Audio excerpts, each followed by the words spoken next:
All right, Jorge, I just started recording. All right, so let's get this this show on the road. Hi everyone. Welcome to the last meeting of the calendar year for the San Mateo County Parks and Recreation Commission. So we've got a couple interesting things on the agenda for this time around. But I guess to start us off, I will go to item 1, the Pledge of Allegiance. So let me get this going. Oh, you got a flag and everything. Fantastic. All right. I pledge allegiance to the flag of the United States of America, and to the republic for which it stands, one nation under God, indivisible, with liberty and justice for all. Thank you. All right. Great. Let's move on to item 2, roll call. Janice, can you please take roll? Commissioner Marilis? Here. Commissioner Okello? Here. Commissioner Meda?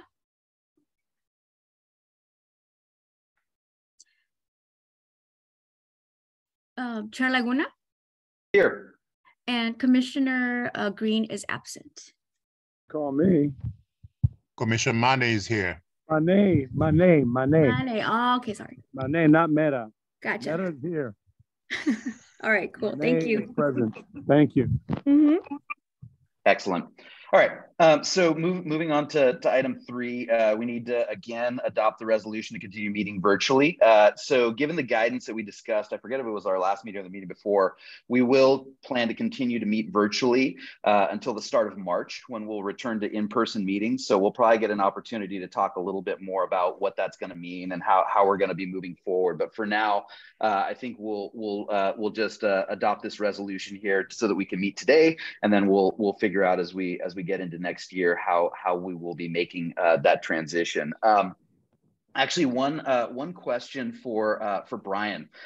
So for this item 3, I have been opening up for public comment. Is that standard? Do we need to do that, or? Yes. Yeah. Okay, yeah. Perfect. Good. So we've been doing it right. Okay. I've been asking around and I wasn't really sure. Awesome. Okay. So before I do that, maybe we should open it up for public comment. So Janice, could you read the public participation instructions for the audience? Yes, Chair. For those attending the meeting on the Zoom video conference, we will use the raised hand feature in order to organize any public comments. During the general public comment period, and for each item on the regular agenda, I will ask those members of the public who wish to comment to click the raised hand feature to raise your hand to speak on that agenda item. For those joining by phone, please press *9 to indicate your desire to speak. Please note that members of the public must wait for my prompt in connection with each agenda item before using the raised hand function. For example, you cannot raise your hand at the beginning of a meeting for an item that is later in the meeting. When you hear your name called, I will prompt you to unmute your account and you may begin speaking, and you will have 2 minutes. And remember, everyone, this is for item 3, the resolution authorizing virtual commission meetings. There's an item 4, which will be a general public comment for stuff that's not on the agenda. So this is only for item 3.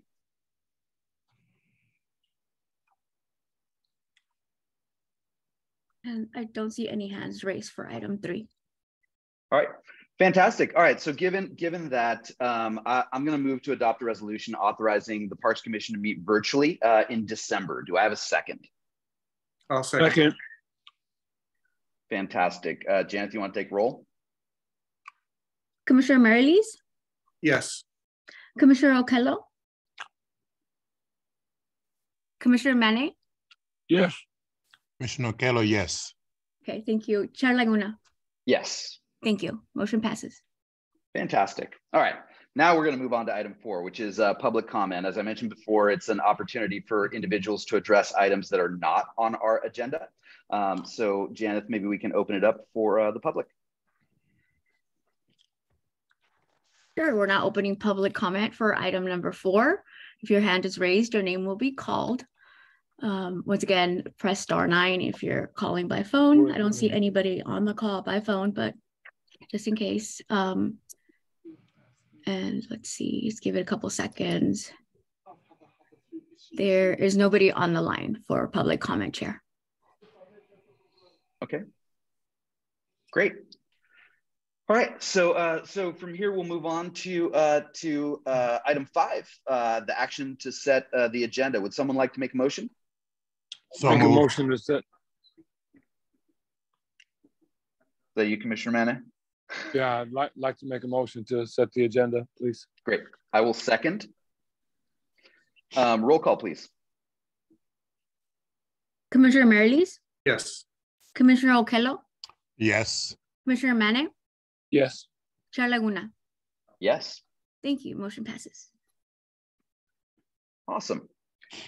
All right, so we'll switch gears now, and we'll move on to and I'm hoping.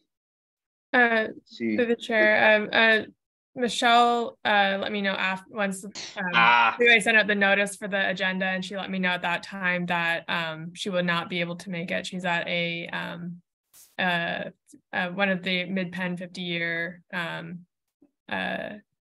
anniversary commemoration events today.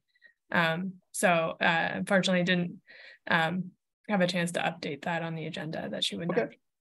Yeah, I didn't see her. Normally she's like, you know, one of the first people on these. So okay, so then I guess we can move on from item 6 then to item 7, which is the Parks Department update.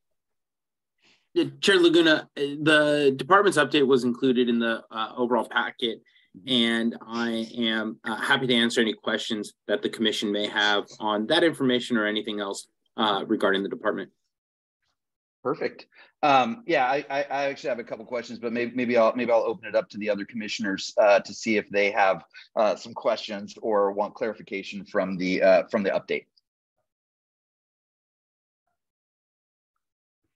Yeah, I have a question. Or sorry, I didn't raise my hand. It's all right. We're Actually, all good. more of a comment. I was sad to see the Parks Department decided not to reduce entrance fees. Yeah, I hope somebody will take that on going forward. That was kind of something that I cared about. And I know the Parks Department always needs money, but I think there are some people in our community that just can't afford it. Mm-hmm.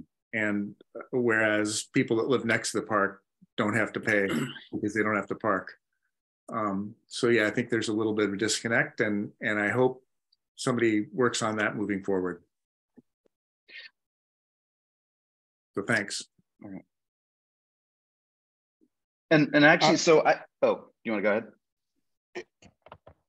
Yeah, I wanted to, you know, to make a couple of comments. First of all, I think it was a very good report. And but I do have a couple of data related questions and some suggestions.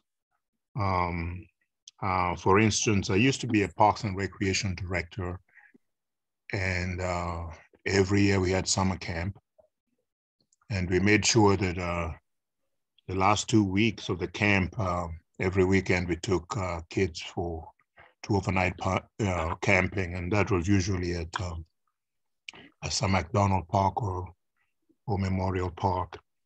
And so the question I have, just from a data perspective, and sorry to staff because I was hoping to, you know, convey these questions earlier, but I didn't.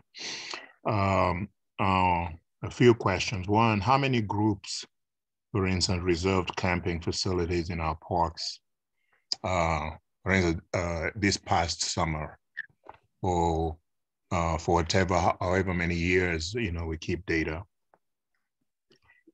And how many of them were local residents? In other words, people from the San Mateo County.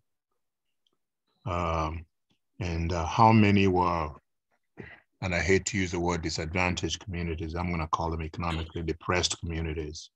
You know, what percentage were, you know, from you know, those communities in the county? And I wanted to make a suggestion to the parks interpretive specialist, specifically if we could possibly host a meeting of parks and recreation supervisors from throughout the county as early as January or February, because they start planning for their summer activities, that early. If you could, coordinate a meeting with them and inform them about the camping opportunities that certainly do exist in the county, and with the recent, certainly price changes, and meet with them with the goal of ensuring that they include camping in county parks, as part of their summer program offerings. And the meeting could also be expanded to include organizations such as the YMCA, because they also do summer camp, Parks and Recreation, Boys and Girls Club, because they also do summer camp. So, I would strongly suggest that if we make those kinds of the efforts, then people are definitely, those are going to be good outreach records, as per our strategic plan. And hopefully we could do that.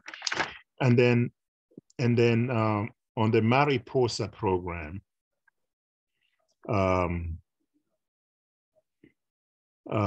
know it's going to open up opportunities for people with medical, CalFresh, and some Mateo County access and care for everyone. But I think the complaint I've had over the years, serving as a public servant, is that there's a fairly, I don't know how large that portion is, but there's a fairly large portion, I think, of lower middle class folks who earn too much to qualify for some of these programs, but who are also currently faced with the extreme high rents, extreme high cost of living in the area, and somehow they're always left out, by opportunities that the Mariposa program opens up. And so I do not know, I don't have any idea as to how we can access that population, and certainly tell them, of what these opportunities are, because most likely there's going to be the same population that, because of the high cost of living, camping is not going to be an option for them. But we do want them to take advantage, of our county park system. And then I know finally, I would like to, talk about the visitor study, because I think one of the things it notes is that one of the primary barriers to people utilizing our parks is, no time to, they don't have time to visit, no time to visit. And the conclusion from that, according to the report, is that parks are not offering the amenities these individuals are looking for in their free time. And so I don't really see the connection between amenities and no time to visit, but somehow the report is trying to, make that connection. So I just wanted us to, sort of visit that. And of the surveys that were done, the 1,178 surveys, I think it would be interesting to know how many respondents came from the 94303 zip code, and the 94025, and specifically the Bellhaven community, or even the Fair Oaks community, if it does have a separate zip code. It would be interesting to find out. But one fact that certainly stood out for me was 76% had graduate had college degrees or postgraduate degrees, and that's a fairly high percentage. And I think from a previous presentation, it was certainly indicated that there were some other activities that were utilized. I think meeting with various community groups from across the county, and and that's how the information was derived. And I think That's all very good. And it takes me back to the earlier comment about camping. When I was a director, a lot of those kids that participated in the camp had never left the city of East Palo Alto, never. And they had never experienced total darkness. They had never been amongst just nature, trees, and it was a very exhilarating experience for them. And it was also a very scary experience because they're experiencing total darkness, except for the campfire for the very, very first time, And so if we have people in the community that are that scared and not even aware that we have facilities, we really seriously need to figure out how to reach out to them. And I'm willing, certainly, to work with a parks interpretive specialist and give him or her access, to some local organizations that I know, that he or she could partner with in terms of helping us meet our goal of outreaching, to folks, that are currently not using our park. And those folks are definitely, it's not, if they don't have time to visit, it's because they're working hard. They have 2 or 3 jobs, and those are my comments. Thank you.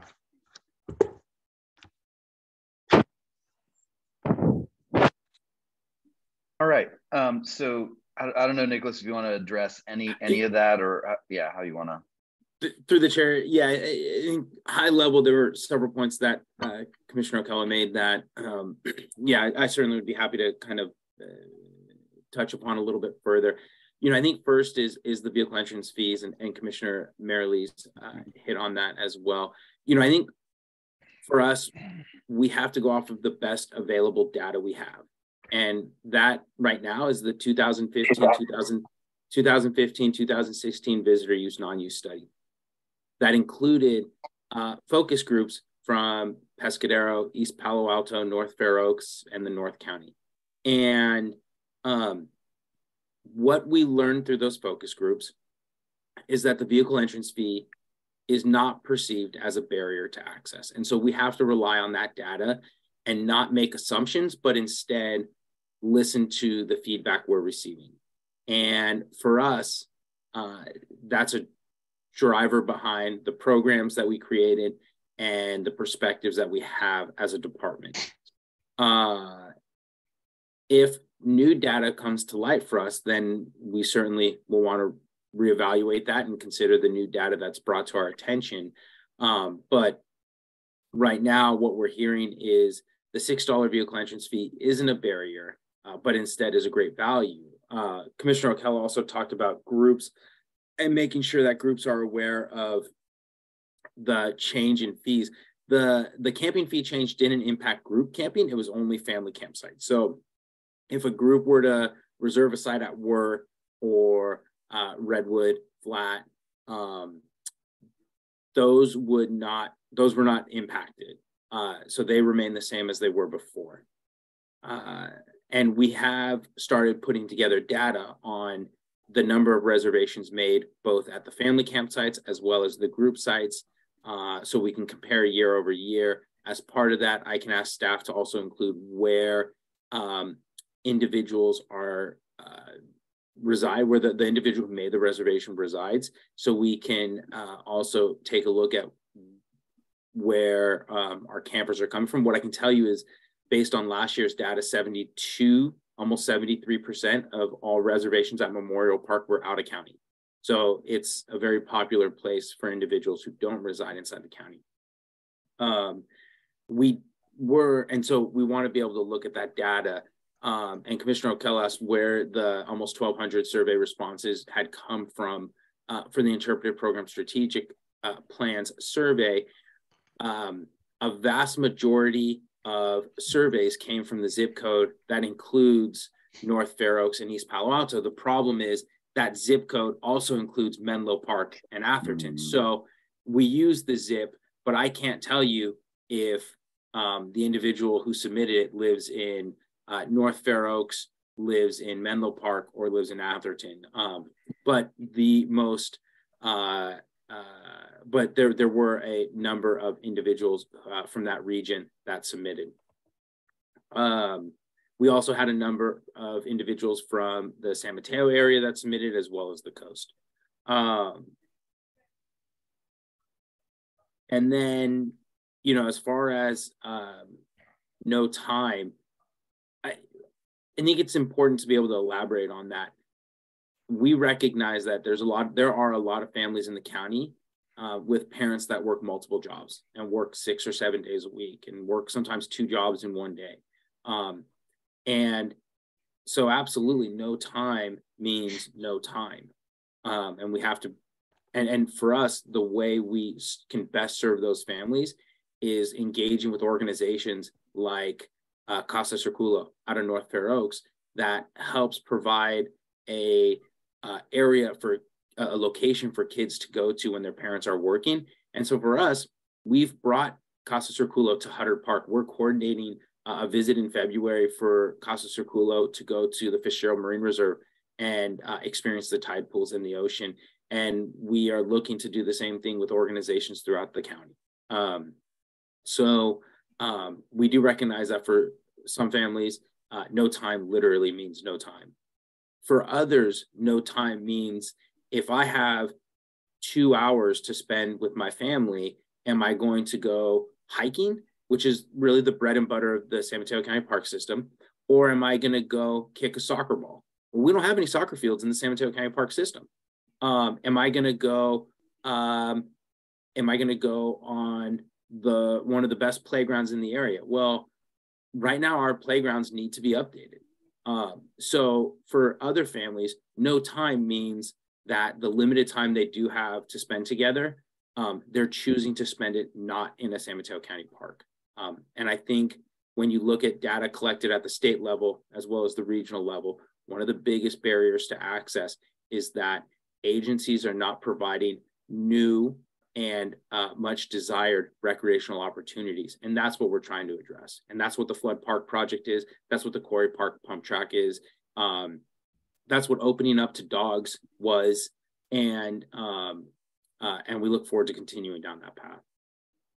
I know Commissioner Okello brought forward a whole lot more than that, but I wanted to at least be able to touch on those points and certainly would welcome an opportunity. And Commissioner, I know you had given me a call earlier and I wasn't able to answer, but I'm happy to continue that conversation with you offline. Through the chair. Through the chair. Yes. Yeah, and so, you know, just one other quick, you know, observation. I looked at all the zip codes from where the responders came from, and 94303 was not there. And 94303 is the one that covers East Palo Alto. And I think, you know, we unfortunately have a zip code that the largest portion of it is in Palo Alto. And so there was absolutely nobody from East Palo Alto that responded to the survey. And so you know, that's just a quick note. And I'm sure the population in Fair Oaks, you know, mirrors, you know, the population in East Palo Alto to a very significant degree. But then at the same time, I think there are significant differences, you know, that hopefully, you know, we can capture through developing partnerships, you know, with entities and, you know, coordinating activities where those agencies can partake of the facilities that we offer throughout our county park system. But I hope to certainly continue this conversation with you privately, Director, you know, only to be helpful, to some degree, you know. So thank you. Great. All right. So Commissioner Manna has been patiently waiting. Yeah, I'd love to hear your comments. Thanks for the recognition. Look, I'm not trying to drag this, and I think this would entertain. If we were in-person meeting, I think you'd have a lot of people with public comment. You'd have a Redwood City or Coyote Point auditorium-like attendees to talk about this. I just wanted to maybe touch a little bit on and echo what Commissioner O'Kello was saying, because I have a hand in this too. We worked on this project and Commissioner O'Kello, I got to give you a lot of the positivity here. You get a lot of credit for this. I mean, we collectively worked on this, and look, I'm not undermining what the department, what the county decided, for the betterment of their advantage or whatever the case may be for previous years and previous finance reports. Look, I get the inequality. I get the fact that families are struggling. I get, present day, or as we would say in real time, in end of 2022, there's a lot of struggles. And while $6 may not be breaking someone's back and neck, I think, given the economic trend that we're in, and we're not getting better or worse economically, but I think of all the people that want to attend and take hikes and experience, all the beautiful parks that we have. And I think, just to switch gears a little bit, and this is prior to you arriving here, Chair Laguna, is the report that Commissioner Kello and myself did is we did not see a lot of minority people as park attendees. And I think this may prevent, or it could be an inhibitor to, let's say, people from the Latino and Black community and other people of color, might prevent them from not wanting to go on a hike or go visit a park. That's just my 2 cents. And that's all I'm going to contribute. I'm not going to go on and on and on and drag this out, because it's obviously going to be talked about on a later date or later month or future year.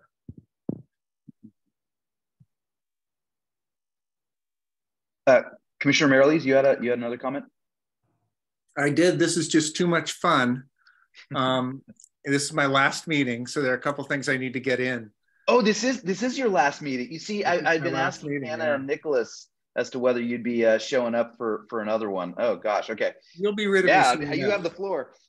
The Parks Department has come a long way, and Nicholas, you've done, a lot of great work opening up parks to more diverse users. You jumped into the dog policy, which was incredibly controversial and fraught, and you navigated that very well.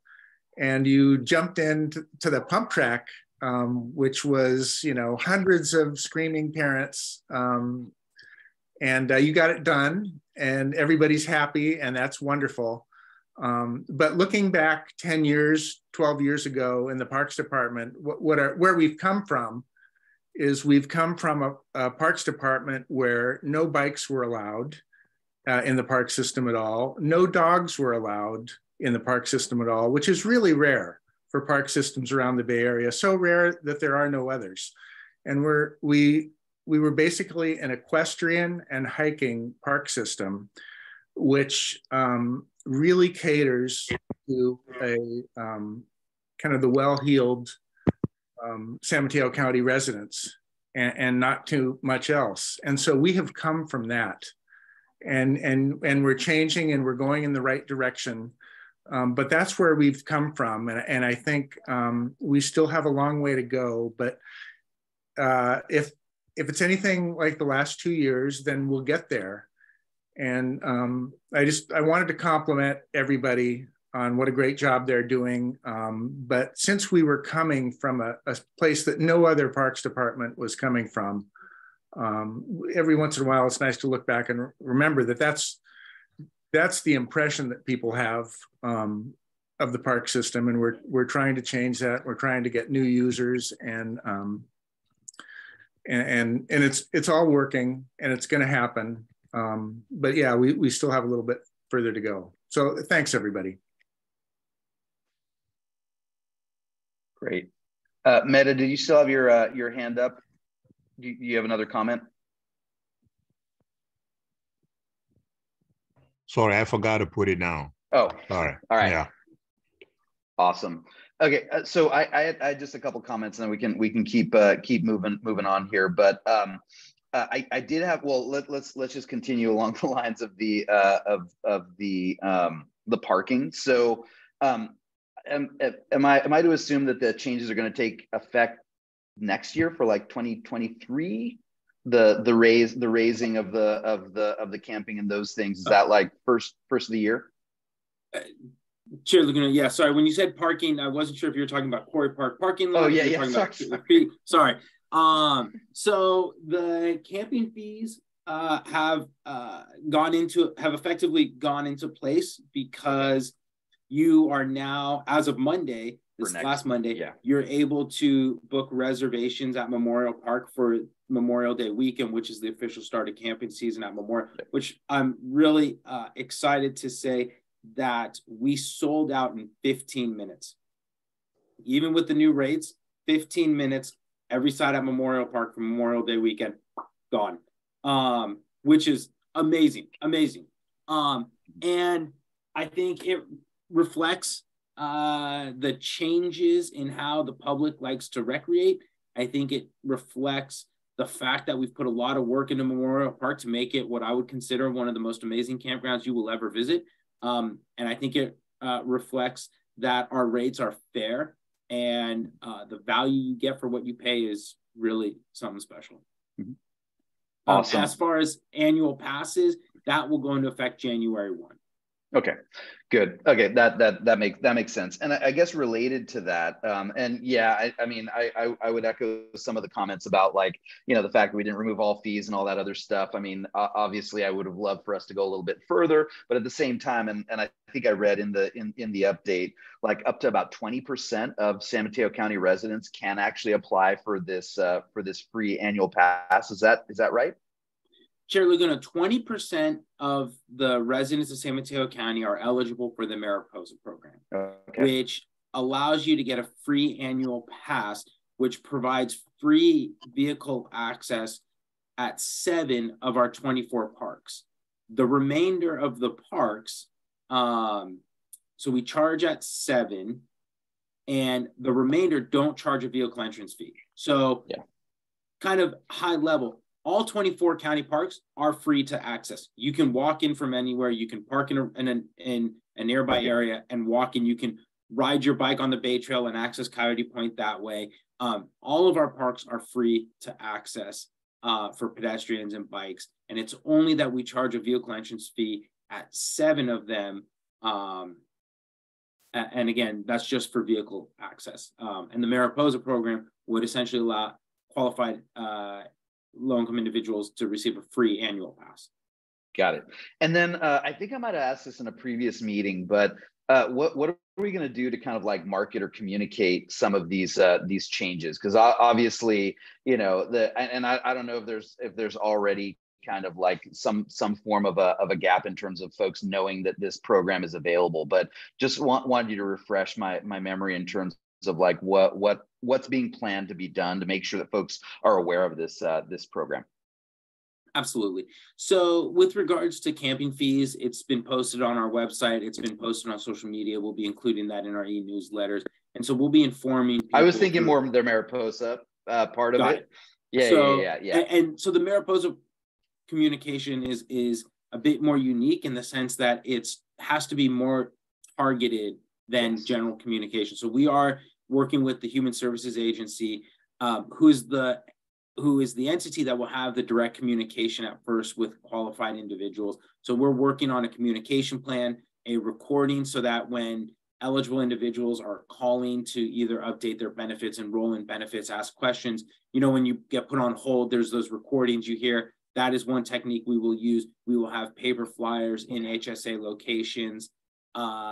So it's, you know, what's really important to note on the Mariposa program is because it's such a targeted communication approach and outreach approach, we're working through the Human Services Agency to be able to also understand, you know, the Human Services Agency already has communications with qualified individuals. So what is the most effective way of doing that? And we're going to leverage those resources to get word out. Fantastic. I think it's going to be a great program. Okay. Last question that I had, and kind of switching gears here to the Tanitas Creek Beach update. So looks like we're making some pretty decent progress on it. And I know there might have been a couple of back and forth here, but I saw that you guys anticipate that you're going to secure a construction contractor by spring 2023, and construction commencing in summer, which is fantastic. I guess my only question for you is, as you guys have been going through the process, have there been any material changes to the plan, or is it still the original plan as I think we had seen? I think it was like a couple months ago. Chair Laguna, there have been no material changes. We are working through a possible strategy to phase construction. We do currently have a $2 million funding gap, and so we're looking at either different ways we can bridge that $2 million funding gap or break the project into phases. One of the other components is the lighting component. So that's something that did not, that was a level of detail that did not really get discussed at the commission level, but it came up when we were getting our coastal development permit. And so we're coming up with a lighting plan.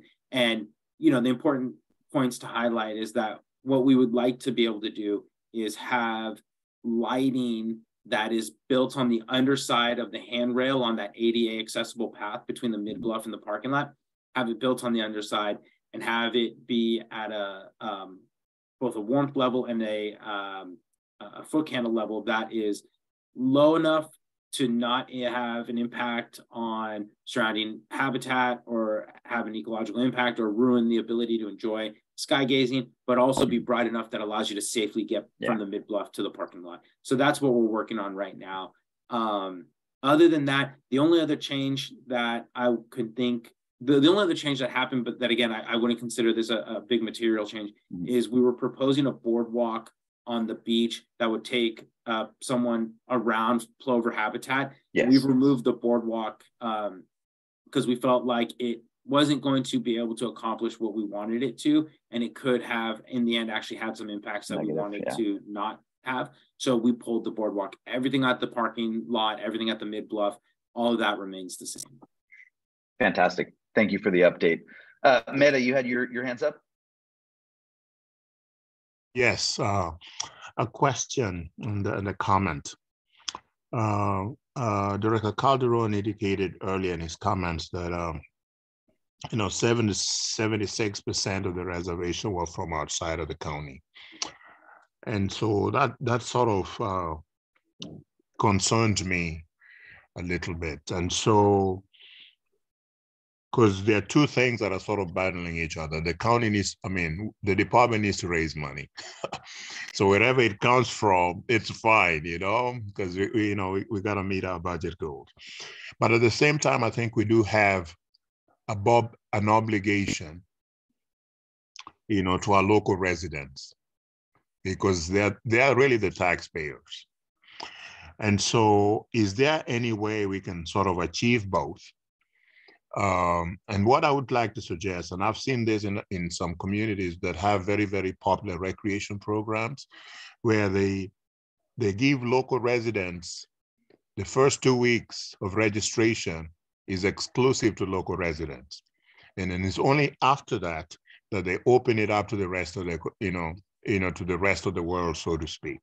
So is there any way we could do something sort of similar to that, sort of to guarantee, that our local residents get a chance? Because if you try later than whatever and you miss out, then, if you do that 2 years in succession, you essentially just give up and say, what, I'm really probably not going to try again.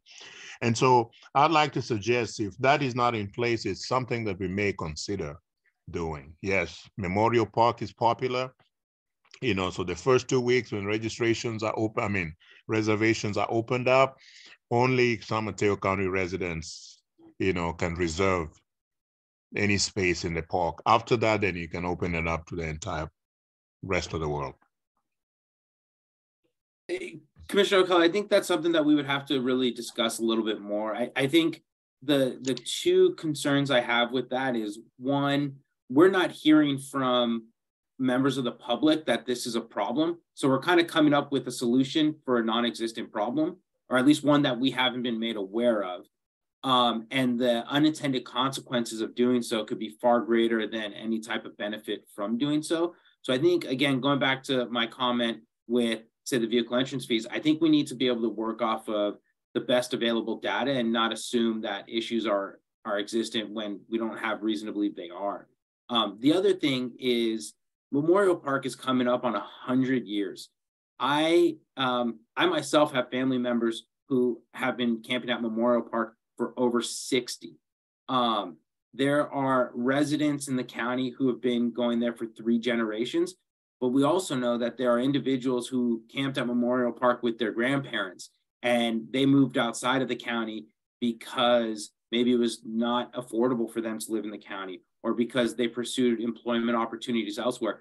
But Memorial Park is no less a part of who they are and their memories and their family than what it would be if they lived in the county. And now we're essentially taking something away from them because they moved away for reasons inside their control or outside of their control. So I would have really big concerns. Memorial Park, what we hear from most people who camp on Memorial Park is, my grandparents used to bring me here. I used to fish in the creek with my dad. My family has been doing family reunions here for 50 years.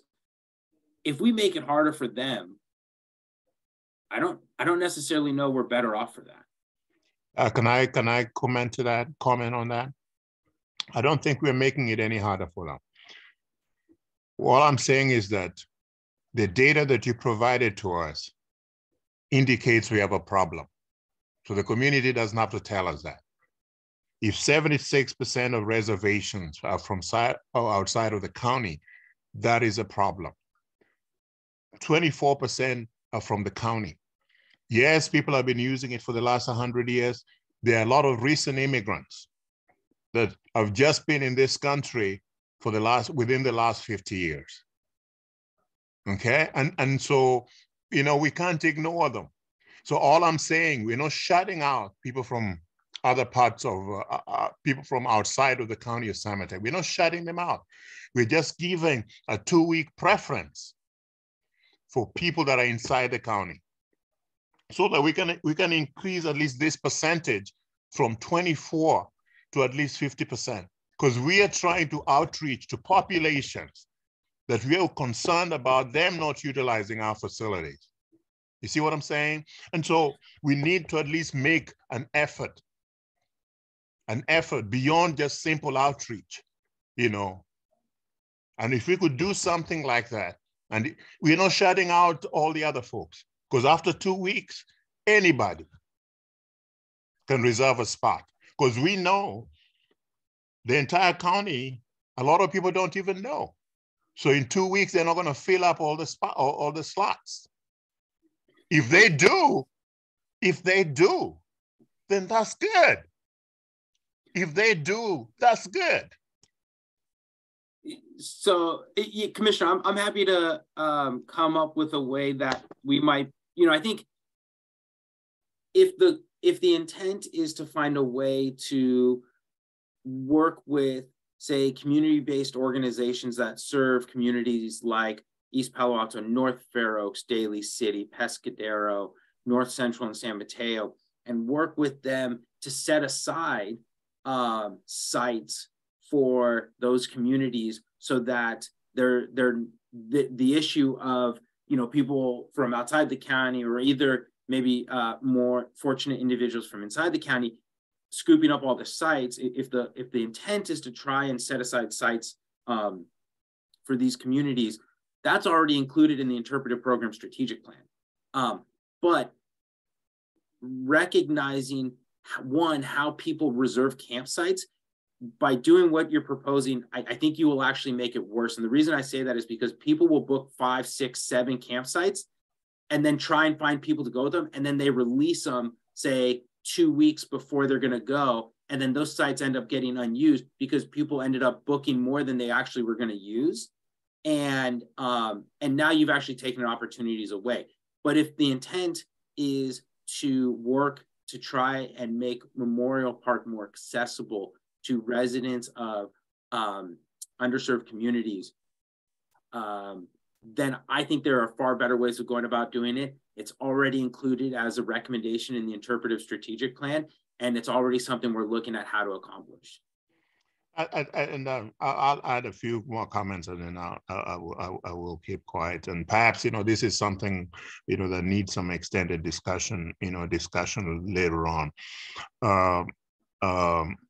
This is almost a classic story of the privileged and the non-privileged. And so people that were privileged at, 50 years ago, but they've moved out of the county, and 50 years ago, you can say the population, or 60, 70 years ago, the population in San Mateo was primarily Caucasian. And so, these other communities really started moving in, a lot more recently in the last however many years ago. And so we don't want to keep those people permanently disadvantaged by catering to folk who have a history with Memorial Park for the last 100 years. They may have moved to New York, but because of the connection they have with Memorial Park, they're going to do that reservation anyway. But they're not paying taxes here anymore. It's the people that live in the county that are paying taxes, you see, and we should make every single effort to make sure that they get to utilize the park. So I'll say that and say, perhaps this is a subject for further discussion. We don't have to resolve it here today. Yeah, that's fair.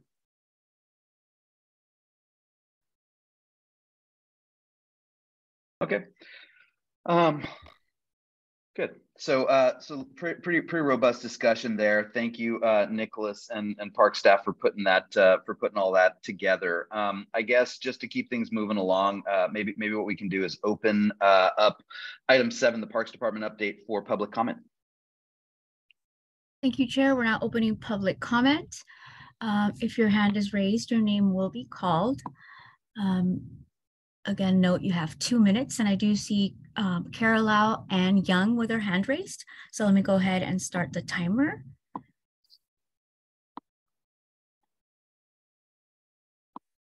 Ms. Young, please go ahead, unmute your microphone, and you may begin speaking. Hi, I live in Moss Beach, and I guess I don't really understand how the park's budget is given out. It comes from taxpayer money, I think. Maybe some of it comes from park entrance fees, but with the millions of dollars that you spend every year, I don't think it's all from parking lot fees. So I'm curious, how is the park's budget funded, and what is the decision making that goes on as to what parks get what features and benefits? I've noticed, and I'm not criticizing, but Flood Park is getting quite a huge hefty remodel, and there are a lot of coastside parks that don't have any kind of sports fields or picnic areas, etc. So I just wonder how you guys all make your decisions on what park gets all the gems, shall we say, or the goodies, and what park doesn't. The other question I had, or I guess I'm more in support of the last speaker in saying that I think there should be a slight window open just for county residents before you let people, the 74%, book up the Memorial Park. And I really like here, I enjoyed listening to the robust back and forth, because usually when someone asks a question, it's just the cows watching the train go by, but at least between your commissioners, you do ask and answer questions. So I appreciate that. Thank you. It'd be great to hear how the parks is funded, however, if you could answer that. Thanks for your comment, Ms. Young. And I don't see anybody else with their hand raised, Chair. Oh, actually, one more. So I do see Fran Pollard with her hand raised. Please go ahead and unmute your microphone, and you may begin speaking.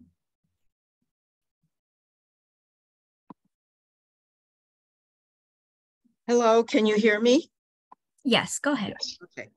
Fran Pollard, El Granada. And gee, there's just so much to talk about. I can't believe we almost spent an hour on that last one and we get 2 minutes.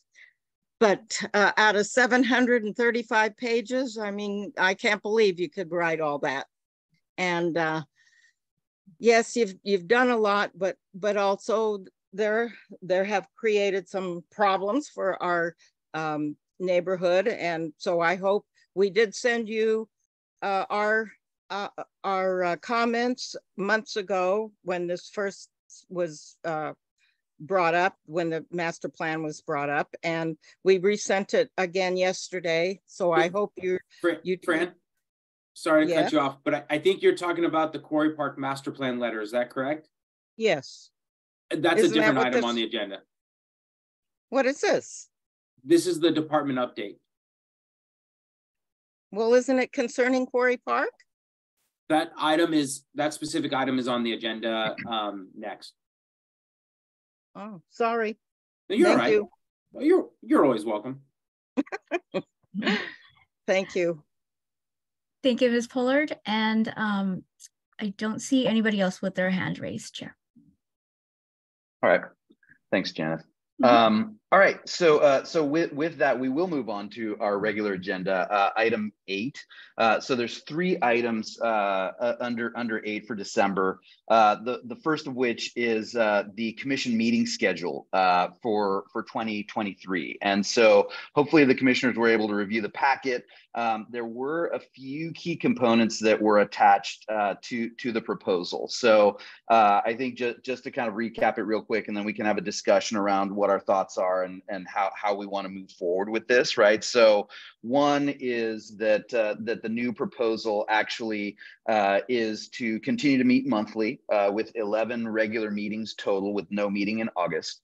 The complication, I think I referred to it earlier in the discussion, was in-person meetings will resume on March 1st. And in the note, it talks about the only feasible location for these new hybrid meetings will be board chambers in Redwood City. So that's the second point here.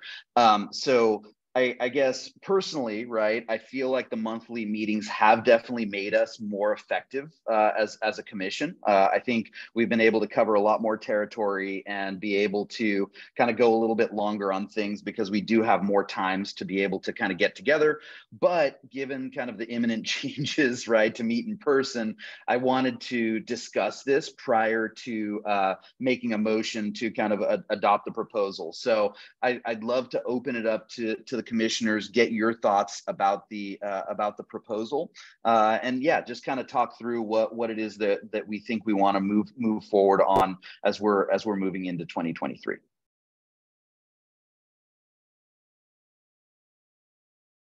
So I don't know if any of the commissioners have any thoughts or any comments. Yes, Commissioner Kello. Yeah, I also agree with you that, you know, the monthly meetings have been effective. It's made us cover a lot more territory. And I certainly do understand that means a lot of work for staff, you know, but I think it's important that we meet regularly and you know, accomplish more. The other thing is that a meeting in March, you know, face-to-face at the county board chambers, I think that's the only option we have. I don't think we can move around to other places, you know, because the hybrid then will really just not function. Because we want the public to be engaged, and we also want you know, members of the commission, if they are not able to appear physically, you know, at least they have the option of appealing, you know, appearing, you know, via Zoom. So. And I like the fact that, you know, the August, we get at least a month off in August, you know, to replenish our spirits. Excellent. Commissioner Manning, what are your thoughts? Look, a lot of us can't wait. I can't wait. I think even when March comes around, God willing, I think the department has to have a massive, giant cake with sandwiches and a welcome back. I'm not making this up, and I'm not being silly. I'm being real serious about this, because if we've been away for 3 years and nobody's really, I mean, I want to echo what Commissioner Kello said, and coming from myself, I think we're really, we've risen in octane as a commission. I think we've gotten stronger, done a great job as chair. We've got to know a lot more and more of Director Calderon's, ambitions, where we're led to as a great and upcoming, and to be a well-known commission, whether it be updating parks and having more visitors and Memorial Park and Corey Park, all that in one umbrella. I think we've excelled, we've flourished, and it's quite rhythmic that we're meeting monthly. We've got a lot done, but frankly, I'm ready to see people in person. This is, I can't wait for March to come around. Really, maybe I'm the only one that feels this way, but I want to see people. I really want to see people face to face instead of just Zoom online stuff. Not to undermine or disrespect, but I can't wait to see people again. Great. Director Calderon, then we could go to Commissioner Kello after that. Yeah, I'm sorry. I just wanted to make a point of clarification, because I'm not sure if Commissioner Okello had made a comment. I might have misunderstood it, but about commissioners being able to participate virtually. That will not be allowed based on current state law. So as everything stands today, February, the executive emergency order will expire. March, we will go back to in-person meetings for staff and commissioners, and members of the public will be able to log in virtually if the meetings are to be held at the board chambers. But as of right now, commissioners will have to be physically in the same location as everyone else for the meetings. There are efforts to change that, but as of right now, it hasn't been changed. So I do just want to make that a point of clarification. Thank you. Commissioner Kello.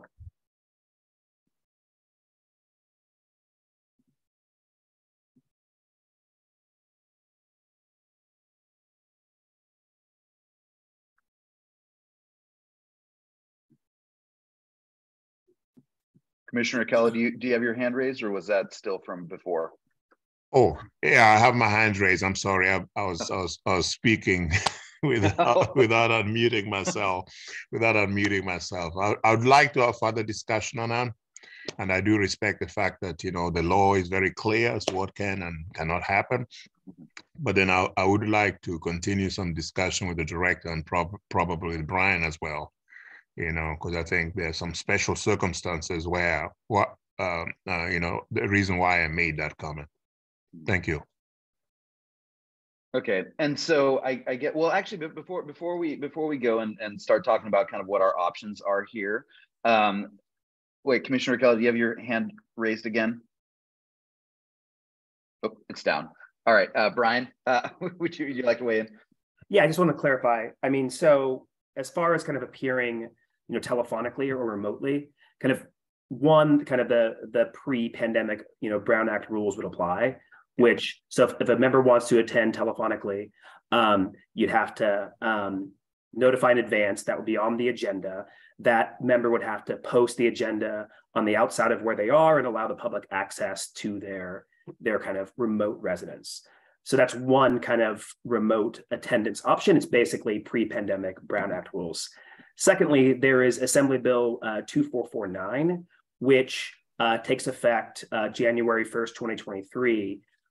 That does allow members to appear telephonically with a showing of just cause, I think at 2 meetings per year. And then there's another kind of, I think, more detailed, complicated way to appear kind of remotely or telephonically.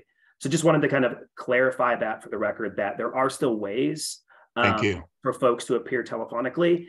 they are certainly more stringent than what you've been doing now. For example, a majority of the members have to appear in person, within the county. And so there are potential options. They are just much more limited and I'll say clunky than kind of the way you all have been used to with AB 361, which is vastly different. So just wanted to clarify that for the record. Brian, would you be able to elaborate? Would you be able to elaborate, Brian, on what just cause means? Yeah, so just cause means basically childcare or caregiving for parents, grandparents, children, any contagious illness that prevents a member from attending in person, a need related to a physical or mental disability that cannot otherwise be accommodated, travel while on official business for the commission, which probably wouldn't really be applicable here. So those just cause kind of bases, which you can do 2 meetings per calendar year, and I think you have to notify the commission at the earliest possible opportunity. There's also an exception for remote appearance for emergency circumstances, and that's like a physical or familial medical emergency that prevents you from attending in person. There are kind of specific kind of agenda posting kind of description requirements for each of those. But yeah, is that responsive? Nicholas? Yes. Okay. Yeah. Thank you. Yeah. Thanks, Brian. Yeah, and if it's helpful, we can circulate. I think our office prepared a memorandum that kind of summarizes AB 2449, which we're happy to recirculate or send to Nicholas or Hannah, and they can circulate it to the members. Got it. Is that in addition to the email that was sent out? What was it, like a month or 2 ago? Is it more clarification, or is that same note? Because I think we received some notification.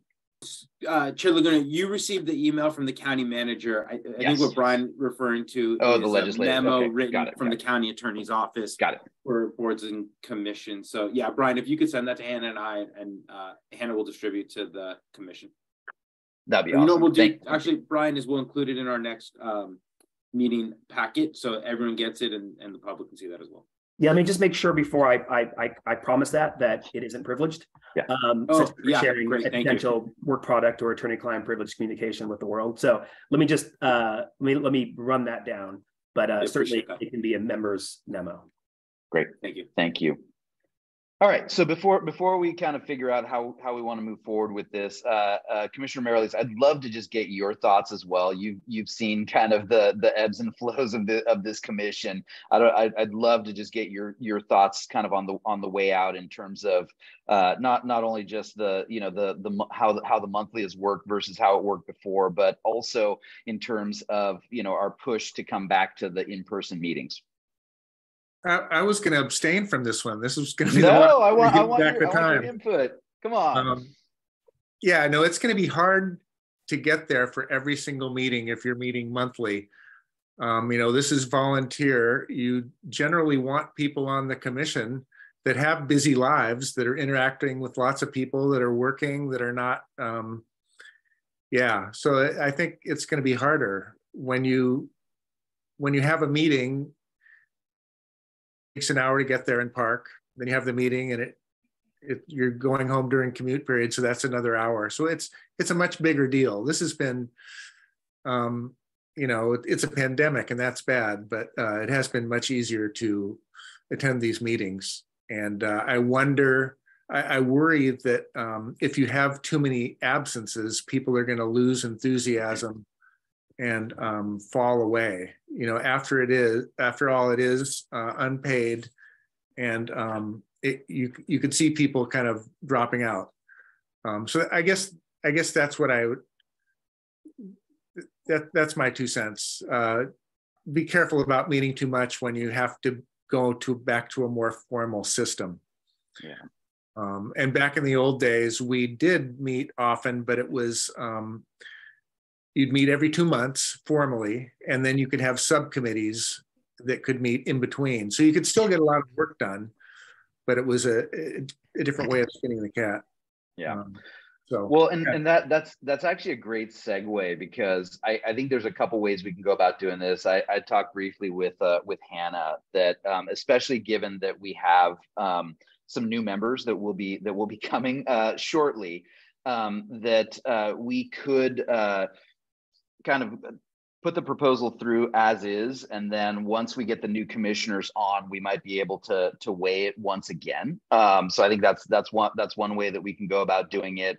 I think, you know, other ways we could do it is to, which might not be as as great, is to just, and I think we can do this, just approve, like, you know, the next like meeting or two. I would prefer that we put the proposal through kind of as is, vote on it, and say that we're going to meet monthly, and then revisit it once the new commissioners come on. But I don't know if you guys have any. Oh, and Hannah, you had a comment on that? Yeah, just through the chair. So one thing to note is that last December, the commission, when moving to monthly meetings, the commission did vote to change the bylaw. And it does state that the commission will meet monthly in the bylaw. And so I think to change the meeting frequency again, you would have to change the bylaw again, and that would be another resolution to prepare. Okay. But it could be something that the commission can consider.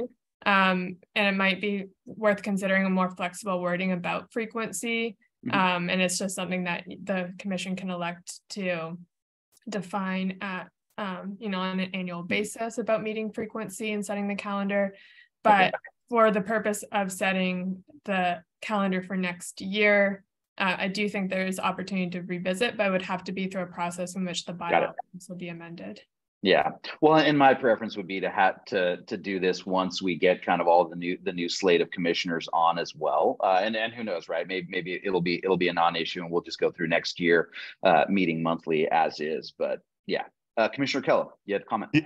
Yes, I do think I would strongly support your suggestion. Let's go ahead and you know, vote on this, because the new commissioners are going to get appointed.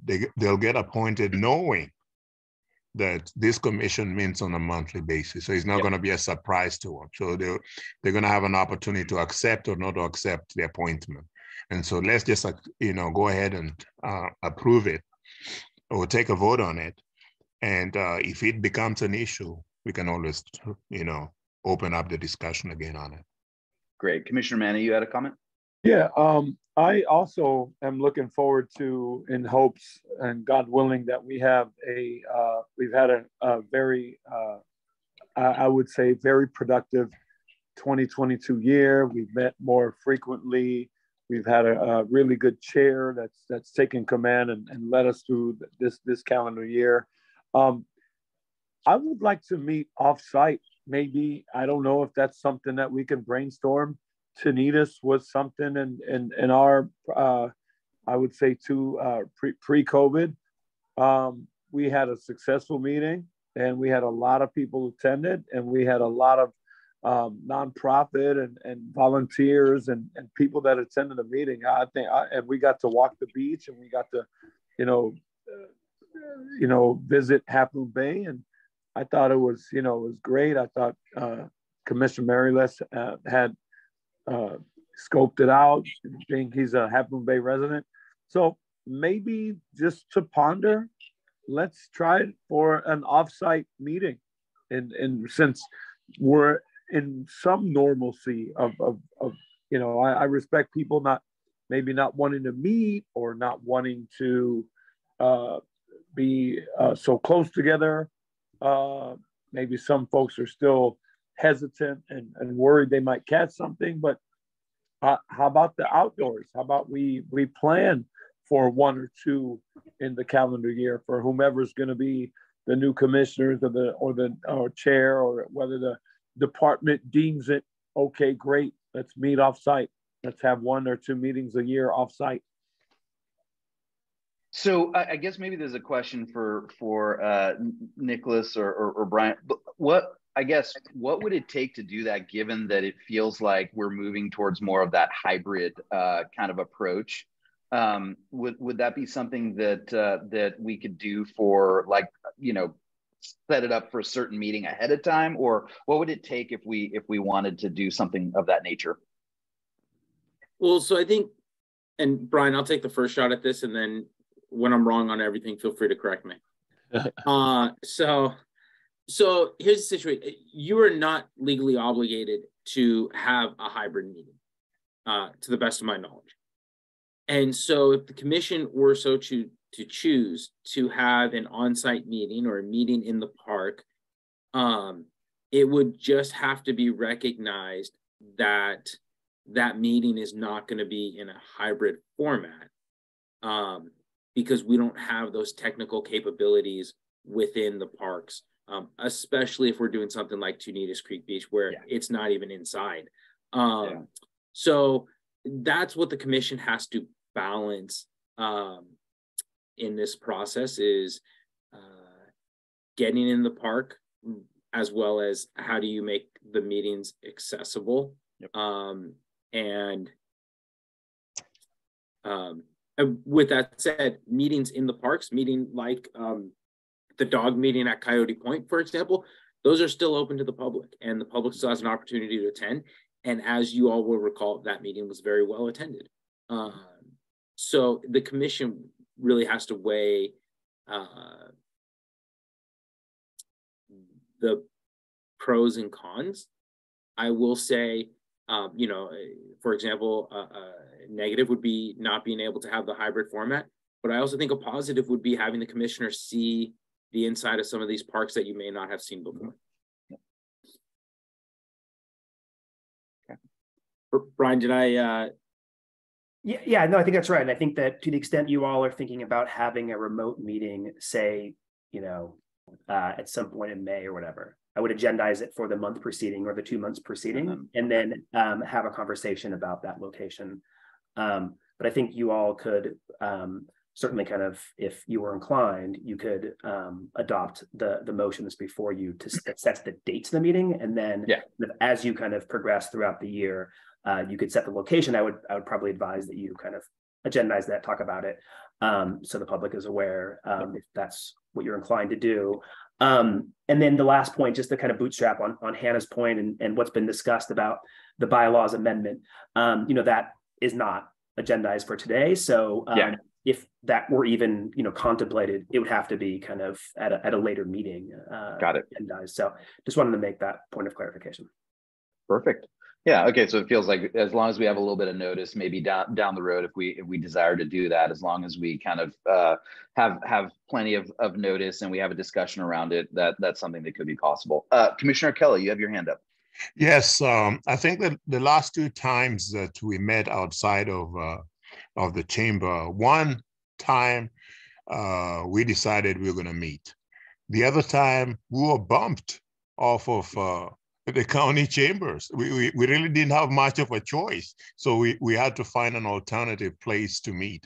And to the extent that is going to be possible, because the Board of Supervisors meetings, you know, take priority, you know, then I think we should plan on meeting at a variety of places, you know, as a matter of deliberate choice. Okay. Great. All right. Okay. So last thing here before I make a motion here is I noticed on the actual packet of the dates and times for the coming year, the February meeting was listed as 2022. So Brian, I don't know if this might be a question for you. As I make the motion, I'm assuming I would have to also put in that amendment with respect to the fact that it's not 2022, that it's 2023. Is that right? Yeah, yes, that sounds. It should be good enough, right? Oh, sorry, that's certainly good enough. Yes, I think. Okay, got. I think it was implied that it's 2023, but thank you for catching the typographical error, and I think that noting that for the record, kind of in advance, and kind of integrating that into the motion is totally appropriate. I would advise that before you take final action, you do open it up for public comment. Yes. Of course. Thank you. Okay, perfect. I just wanted to make sure I was getting everything correct. All right. Any other discussions amongst the commissioners before we open it up for public comment?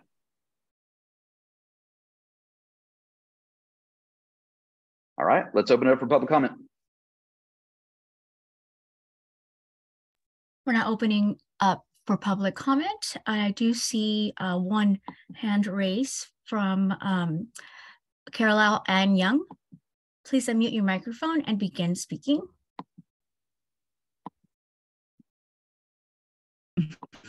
I just wanted to make one comment based on what Carol is saying. First of all, thank you for all of your hard work over these many years, including when you helped them work on the potential coastal trail, which so far has never happened up here in the extending past Half Moon Bay up to the Devil's Slide, but maybe that's still coming on the horizon. And hopefully you're not just retiring, but maybe the new supervisor will reappoint you because you're a wealth of knowledge. But what I did want to mention was, yes, last time you guys used to meet in person, gas prices were a hell of a lot cheaper, and you only met every 2 months, so you didn't really get as much accomplished. I've noticed by attending a lot of Zoom meetings for public meetings, such as Sanitary District, Harbor District, the water districts here locally, that they've all raised the director's fee for attending the meetings. Now, I noticed San Mateo County, even though we're quite a wealthy county, they don't seem to even want to pay commissioners some kind of a meeting fee or maybe a mileage and parking fee. But that's something to consider if you want to have a mid-coast attendee be as good as Neil has been. So I just want to throw that out there. Maybe there's a reason why the county doesn't pay any of the commissions. They treat them as volunteers and not an important entity, but I feel that they are. So I would like to see them look into that. Thank you. Thanks for your comment. I do not see any more hands raised for this item, Chair. Okay, great. All right, so then let's I guess from here, maybe I'll just make a motion that the Park Commission adopts the proposed 2023 monthly meeting schedule with one amendment, that the February meeting that was shown as 2022 will be in 2023 instead. Do I have a second? I'll second. Thank you, Commissioner Merrilees. Thank you. Janet, can you get a roll call? Commissioner Mane? Aye. Commissioner Okello? Yes. Commissioner Merrilees? Yes. Chair Laguna? Yes. Commissioner Green is absent. Motion passes. Great. Thank you all for the good discussion on that, and looking forward to meeting with you guys in January. All right. So from here, we'll move on to item 8.2, which is a discussion as well as potentially some form of action on deferring the nomination of the election of chair, vice chair, and secretary until the new commissioners for District 2 and 3 are appointed. So given the recent election of the two new supervisors, we want to discuss whether the commission should defer the nominations until the appointment of those new commissioners. Also want to bring up and discuss the election of a secretary. So that's actually a new position, and I talked with some of the park staff. They were mentioning about this position. So I wanted to not only get the park department's take, but also the commissioners. But maybe let's go one at a time. First of all, maybe we should talk a little bit about kind of the deferment of the nominations. And Commissioner Merrilees, it looks like you have your hand up. Yeah, I would say that you don't need to defer. The two people that are leaving have recently been chair, so we wouldn't be in line. And we generally rotate, so that I think either Sam or Maida would be next in line. And then the new people would get in line. That's kind of how it works. Everybody takes a turn. Got it. The way the retirement is happening, the order is not changing. Yeah. Okay. The only thought I had on that was, I know, and once again, I don't know if it was standard or not, but when I came on board, I was nominated and brought on as vice chair to begin with. I get like it would be a little bit crazy to have someone just brand new come on and take the chair role, right? You want someone that will be there. But yeah, I'm open to any of the other suggestions, and yeah, let's figure out how we want to do this. Commissioner Kello, Commissioner Manna, you guys have any thoughts on that? I'm with the I can't say unison. I'm with the agreement with our dear good friend here, Mr. Maryless. We're gonna miss you, man. I hope you somehow come back in some capacity. Yeah, I don't think we should drag it on. I think we should go with what we have, and we have a quorum, and I think we could do our nominations and not wait, or rather, the right word is we need not to defer until the new year. Great. Commissioner Kello, what are your thoughts? You know, me, I think, you know, I would go for deference. And I'd go for deference because I think when we make this decision, it would have been good if Commissioner Green was here, so we'd had a full commission, number one. And then number two, I think when we get the two new commissioners, hopefully we get them, you know, all by January, and hopefully Neil gets reappointed and Commissioner Green gets reappointed as well, you know, and then, or if we get new people, I think that's going to be a very effective way of engaging them, because they're going to participate in the restructuring, you know, of the commission. So I think for me, you know, I'd agree with what's being proposed, that we defer until January, realizing, of course, that you know, we may not have, you know, new commissioners, you know, appointed by then. But if they're not appointed, then Commissioners Miralles and Green would still be serving. Mm-hmm. Yeah, I guess, well, and I don't see necessarily the harm in deferring, right? I mean, obviously, I'd love to, if we know kind of, and I think just by process of elimination here for the most part, right? I figure who we would probably be nominating for chair and vice chair, but obviously we want to go through it. I would like to, if at all possible, potentially just do that once we have the new commissioners kind of appointed or in place, to give them the opportunity. But yeah, I think we're just going to need to kind of move forward. So I don't know what you guys think, whether we should just go for a vote here and see how it lies, or if we have some more discussion. But I'd like to see kind of what your thoughts are. Oh, Brian, you have some thoughts here? No, I just want to just note, so everyone is kind of fully aware of kind of all the circumstances. The bylaws do indicate that this election can occur either at the December meeting or the February meeting. And so the bylaws themselves kind of contemplate kind of this decision. And so if you were to defer it to February, that would be in line with what is expressly allowed and contemplated by the bylaws. Got it. And I'm assuming by that we will have the new commissioners or whatever commissioners appointed by the February meeting. That's something that the supervisors elect know that needs to happen prior. Is that, or they'll be informed of that, right? Yeah. All right. Cool. Commissioner Kello. Yeah, I think through the chair, I think that's a remnant of what the meeting schedule was previously. Since we're meeting every 2 months, then we met in December, and the next meeting the commission would have was in February. So when we did change the bylaw, we probably ignored that provision, and so we would have dropped it down to January, but we just didn't.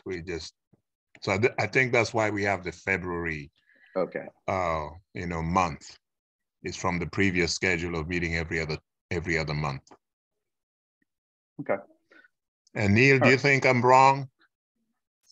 No, I'm going to leave this up to you guys. I'm going to, and yeah, this is not my fight. All right. So any other? Yeah, I have. You do have a few brand new incoming county supervisors, Noelia Corso and I think there are two new supervisors. So they have to find their appointees, and or hopefully they consider District 2 and District 3 reappointing Commissioner Maryless and Commissioner Green, because it's real good having them on a really nice commission.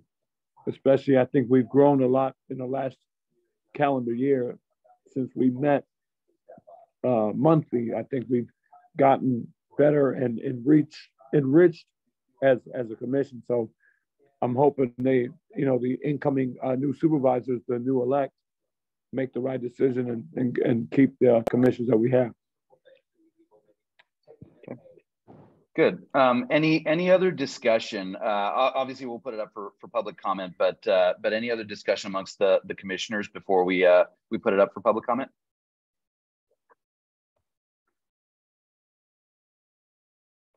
All right. Let's open it up. Okay, we're not opening up to public comment. If your hand is raised, your name will be called. Give me 1 second. I do see one hand raised for public comment on this item. Caroline Ann Young, please unmute your microphone and begin speaking.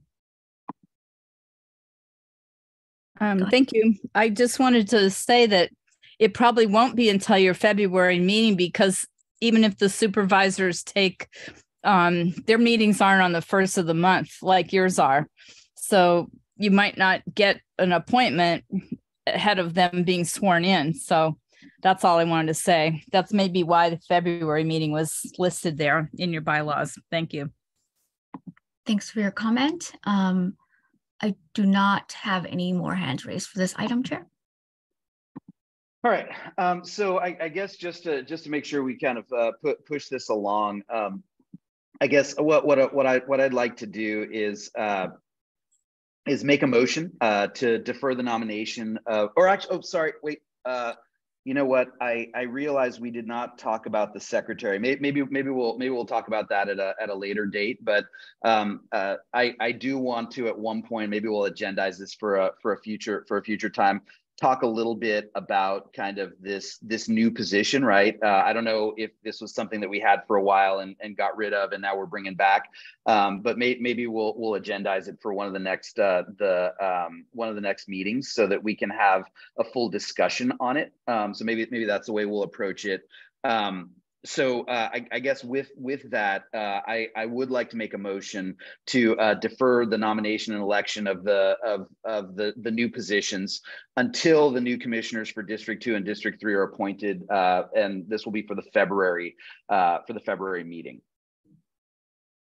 Do I have a second? Second. Great.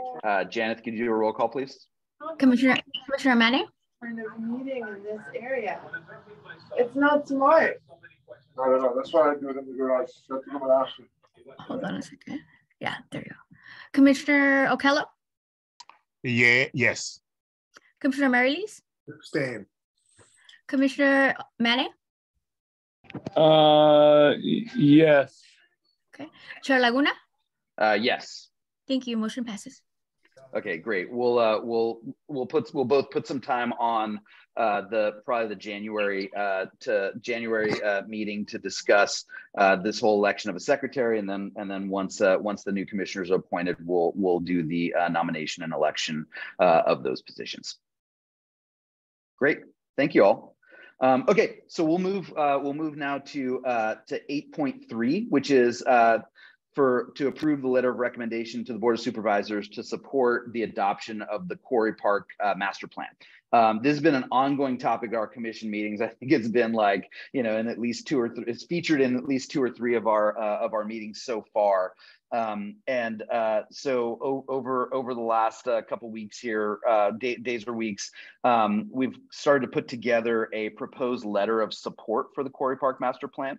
And maybe Neil, you can talk a little bit about kind of what was behind the letter of support. I thought it was actually written very well. I think it's in the packet, I believe. That went through a lot of the reasons why we felt like this was, and I know there's been a lot of public comment and other pieces around it, but the master plan, the Parks master plan itself, why it actually is something that the commission should be supporting. So I don't know if you could talk a little bit about the thinking behind the letter and what it is that we put together here.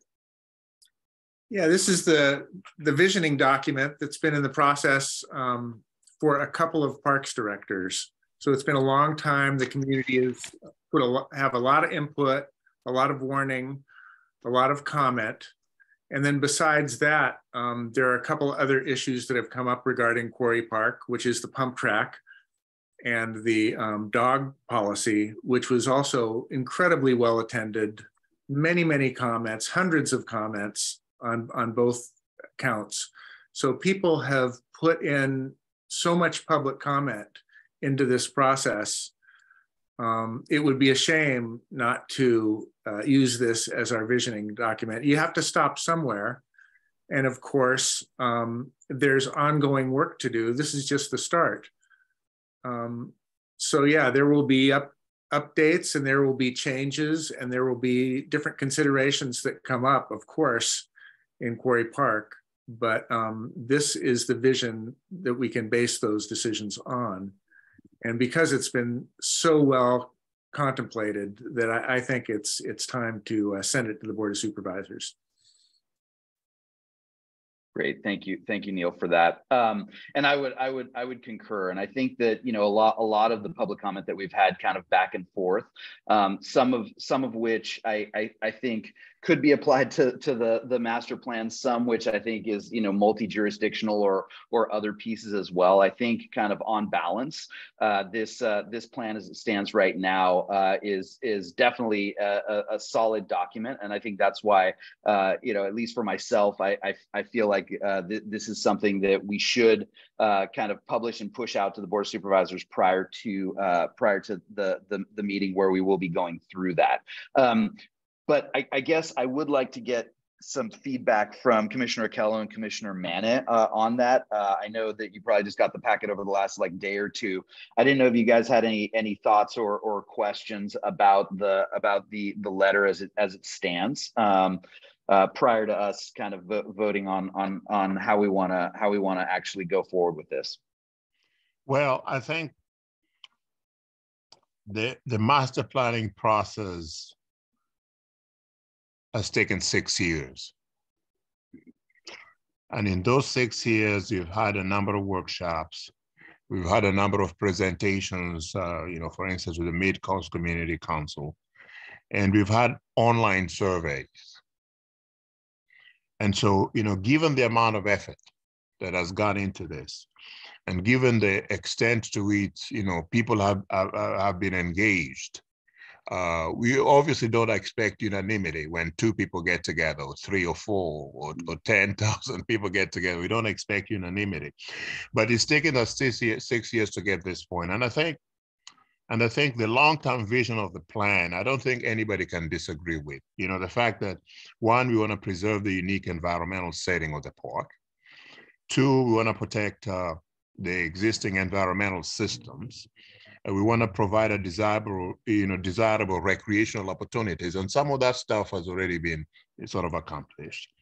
And we want to promote a sustainable vision of the park. And I think those four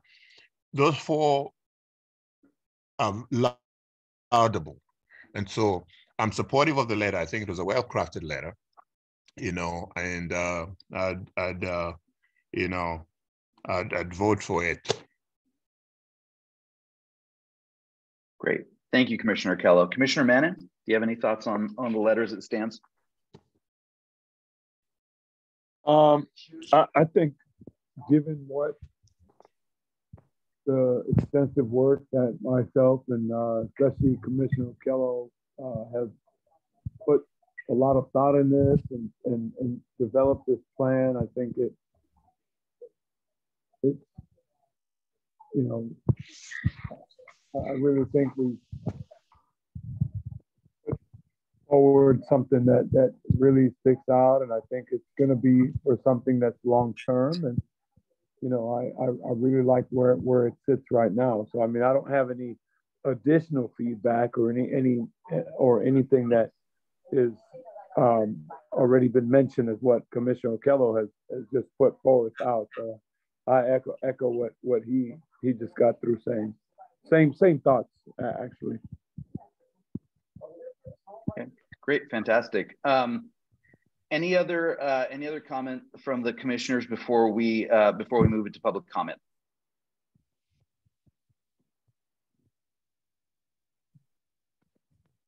All right, Janice, let's open it up.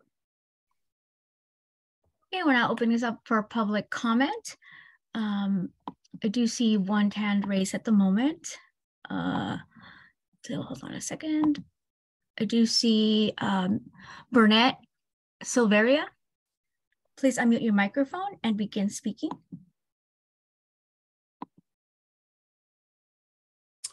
Honorable Commissioners, the Mid-Coast Community Council last evening approved a letter to the Board of Supervisors recommending adoption of the proposed Quarry Park Master Plan. However, in that letter, they also recognized and recommended that the board take steps to allow review and development of a plan to address certain additional surrounding community issues.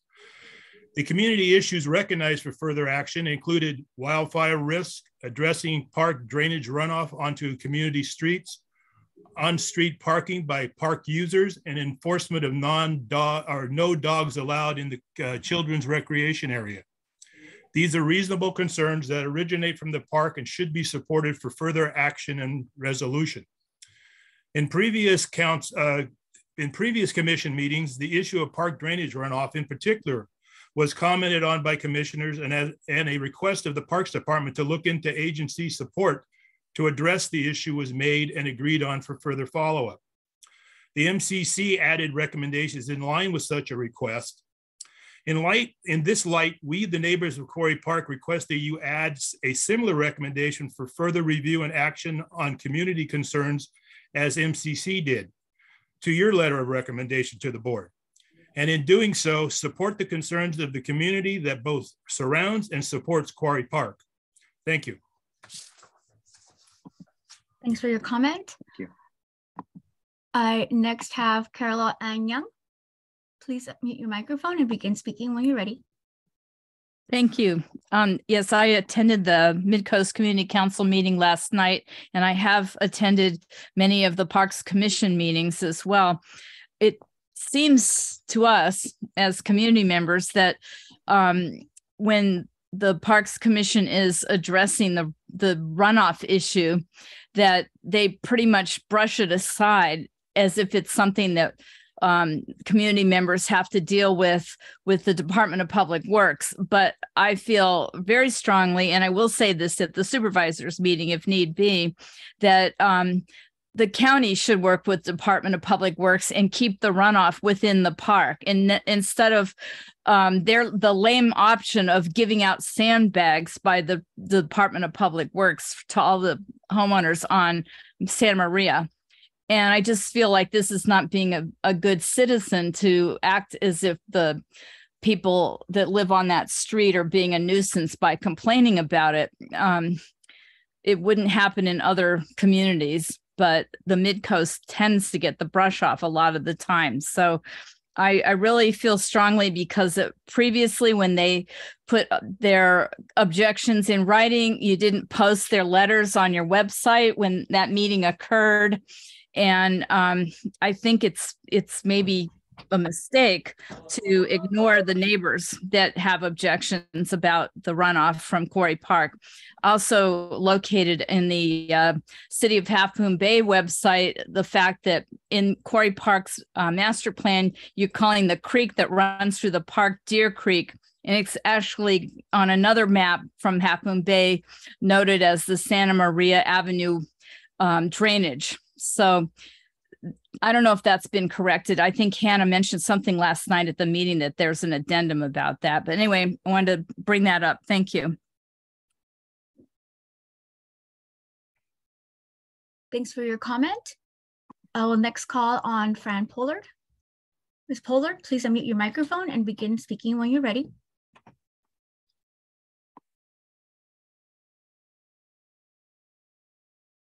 Hello again. Thank you. I want to thank all the commissioners for all your volunteer hard work. I know what it's like to sit. Thank you for all the work that's been done on this. Then I'll say I agree with the last two speakers on all the points they made. There needs to be a continuation of discussion of the various things going on in the park and what happens to the neighbors, which brings me to a point in trying to read a lot of the 735 pages as a monumental task that you did. I noticed where it was talking about or showed the community engagement and stakeholders. Our neighborhood wasn't even mentioned in that, and we talk to you all the time about things. So I'd like our neighborhood group, Santa Maria Columbus.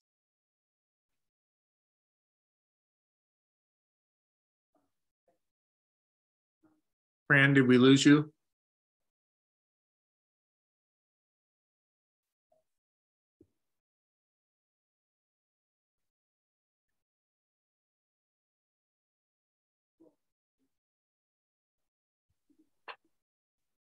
Judith, could you see if Fran got cut off by accident?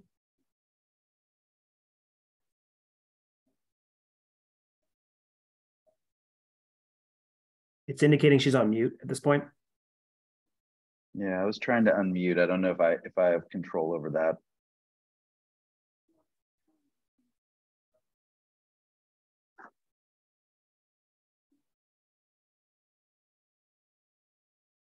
Hannah, can you or Janet unmute Fran? I'm also clicking the unmute. I'm not seeing. She may have accidentally muted herself. Got it. Okay, am I unmuted now? You're back. I didn't touch anything, so I don't know how I got unmuted. Anyway, so I don't know. What did you hear? Santa Maria Columbus neighborhood group not being mentioned. Right. So I hope you will put that as one of the, I don't know, stakeholders or community of interest. And yes, there's so much to talk about. So in 2 minutes, I couldn't possibly. I just agree with the previous comments, and all our comments that we submitted to you already need to be taken care of. And let's see, one more thing.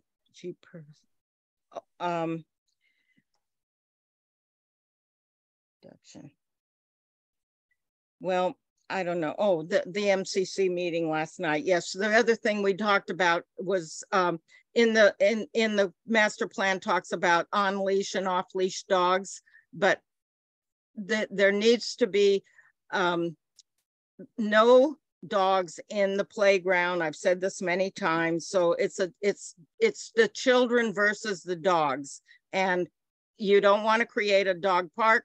Just keep them out of the playground. They can have the dog park on the other side of the parking lot in the meadow, in Murata Surf East, and that should be enough. There's lots of places people can play with their dogs. They don't need to be in the playground, and that's it. Thank you very much. Thanks for your comments. And that was our last speaker, Chair. Great, thank you, Janet. I guess before we put this up to a vote, I wanted to see if there was any additional conversation or anything else that we wanted to talk through. Commissioner Mariles. Yeah, I just wanted to make. I don't want to respond too much, but I just want to make a comment about blowing off the neighbors. Of course, the neighbors' concerns are worthy, and of course, they need to be followed up on. We don't have a resolution for any of those issues right now. The dogs park thing will go on, and there will be issues and there will be changes to that go on over time as Nicholas gets more input from his rangers and from parks visitors. And in terms of the drainage thing, if we slowed the master plan or started talking about that, we'd have to hold public hearings and we'd have to get input on that issue, which probably should happen in the future anyway. And those things will happen going forward. So it's not a matter of blowing off the neighbors. The input is well regarded, received, documented, and complicated in terms of moving forward. And they will move forward. And so I just wanted to say that we're not blowing you off, and we do appreciate it, but we do need to move the master plan forward, I think. Great. Okay, any other discussion before we put this up to a vote? I have no further comments. Great. All right. Okay, well then I guess to wrap this up, I'm gonna make a motion to approve the letter of recommendation on the Quarry Park master plan. And I'll second. You'll second. Great. Roll call, please. Commissioner Mane? Yes. Commissioner Okello? Aye. Commissioner Mariles? Aye. Chair Laguna? Yes. Thank you. Motion passes. Brian, you had a comment? Oh, just wanted to. I didn't see that there wasn't a signature block there, and I'm assuming that the implication is that the Chair Laguna would be signing the letter on behalf of the commission. Sure. I think myself or Commissioner Mariles can add that. Commissioner Mariles, you want to address that? Should it be all four of us, or should it be five of us, or should it be the Parks Commission? I don't know. Kind of what I was asking, but I mean, I think that generally, if the commission is approving, the implication would be, in this case, that the chair would be the signatory of that letter. Okay. Great. Okay, and I think you should certainly add a CC to all the commissioners. Okay. So we have a signature line and then CC all the commissioners. So if that could be it. Perfect. Excellent. All right. So we've closed 8.3, I believe it is. So we're going to be moving on to item 9, subcommittee updates. So as we've been doing for the last couple of months, this is an opportunity for the commissioners to talk about some of the work that's been done on the various subcommittees. Maybe, and I know we're down Commissioner Green here. Maybe I'll just open it up and see if any of the commissioners have any updates on any of the subcommittees. I would like to share some information about the partnerships subcommittee. I did talk with Director Calderon, and our strategy was to really find out one, which are the entities that the department already has a relationship with. And he did send me a list, and there are about 9 separate organizations, that the department has sort of an ongoing type of relationship or partnership with. And so I would like to suggest that for our next meeting, we certainly agendize, having that committee make a formal report out, and it's probably going to be a written report. Okay. And so in addition, I researched all the cities in San Mateo County to find out which cities have either a Parks and Recreation Department and or a Parks and Recreation Commission. And this is what I found. Amongst the 19 cities and towns that are in San Mateo County, 4 do not have a parks department, and 3 do not have commissions or committees. Otherwise, all the other cities have at least either a parks department and a commission and or a committee. And so it's gonna be interesting. For instance, the city of East Palo Alto does not have a parks department, nor does it have a Parks and Recreation Commission. The town of Hillsborough doesn't either. The town of Woodside has no department, but it has a Parks and Recreation Committee. The town of Portola Valley has a department and has a Parks and Recreation Committee.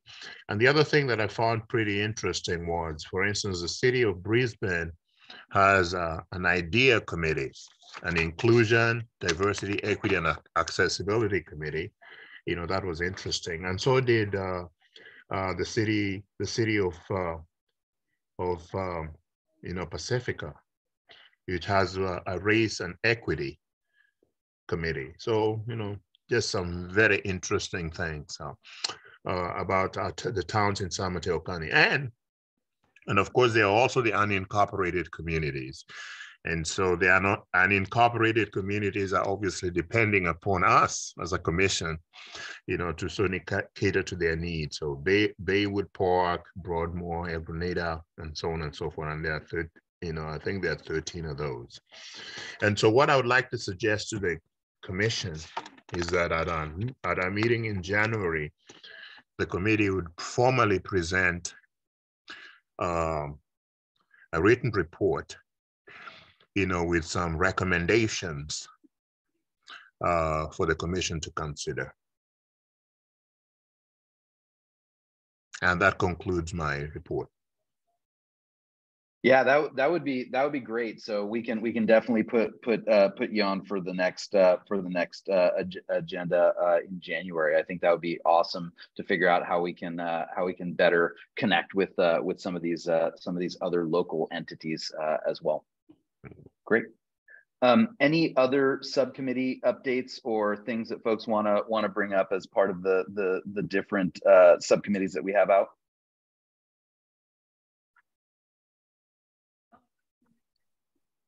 Yes, Commissioner Merrilees. Yeah, I just wanted to mention, you know, I think the dog committee will probably evaporate as I leave, but I think we may need to bring it back in terms of updating dog policy in the parks at some point. And either with me as a citizen or with a new parks commissioner or interested parties from the community. But I feel like, you know, dogs are a little bit controversial and there will be issues. And I think there may be some public input in the future that's necessary for that. So I would just want to say that. And then with the Native American naming issue, I had another great conversation with the head of the Ramaytush Ohlone tribe. And that's going to take a long time. I'm going to still press on as a public citizen with that. So because I think that's really interesting and important for the county in general. And I just wanted to say I want to continue those two things, or I hope they continue. Yeah, in the future. Great. I guess on the Equity, Inclusion, and Access Subcommittee, and hopefully you guys saw the letter. I know last time we had actually all voted on and agreed for Commissioner Green and myself to write the letter of support for the Interpretive Program Strategic Plan. So we did put that together. We did submit it in advance of the Board of Supervisors meeting, and from I think what Nicholas told me, the meeting went well, and everything was well received. So really excited that we were able to help and work with the Parks Department on making sure that something was pulled together that I think everyone could agree on. So I think from that standpoint, I'm really excited that we were able to kind of make that happen. And I guess that was the big update on that one. Commissioner Manna, do you have an update on one of the subcommittees as well? Oops, I did want to. I did want to talk about one issue, and that would be this. Just to circle back and echo what Commissioner Maryland said. The last time we did meet in person, February 2020, and that was at the captain's house, and there was let's just say not even standing room only, because that was a packed house, and it's something sensitive. And, for all those that are animal owners and especially, the dogs, I thought that was a critical meeting. And I don't know that. And then COVID happened, and we really didn't continue, with that, with those attendees and people of the public from all over San Mateo County. I'm sure Commissioner Maryland remembers that meeting. If you do recall that meeting, we had a lot of happy people and a lot of unhappy people. More happy. Some unhappy, but they were more happy than. But I think that was a fabulous meeting. And I think, given what we've been talking about, I don't know if we're going to be meeting at the captain's house or it's going to be chambers from the spring on forward. Yeah, and I think as it stands right now, Nicholas has reserved us the board chambers for each of our monthly meetings. I think the one issue with the captain's house is I'm not sure whether it's geared up for the hybrid, right? So if we did want to meet there, it would have to be similar to the discussion we were having earlier, where we'd have to provide some notice and make sure that we all aligned on it. But I think that's another great place, assuming we can kind of work through a lot of the logistics pieces to have meetings as well.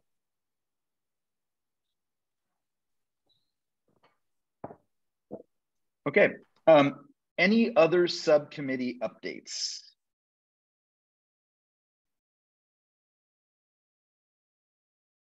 All right. I believe we have to open this one up for public comment as well. So Janet, if you wouldn't mind. Sure. We're not opening this up for public comment. If your hand is raised, your name will be called. Let's give it a few seconds. I don't see anybody with their hand raised at the moment.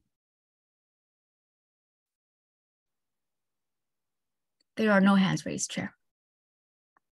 Awesome.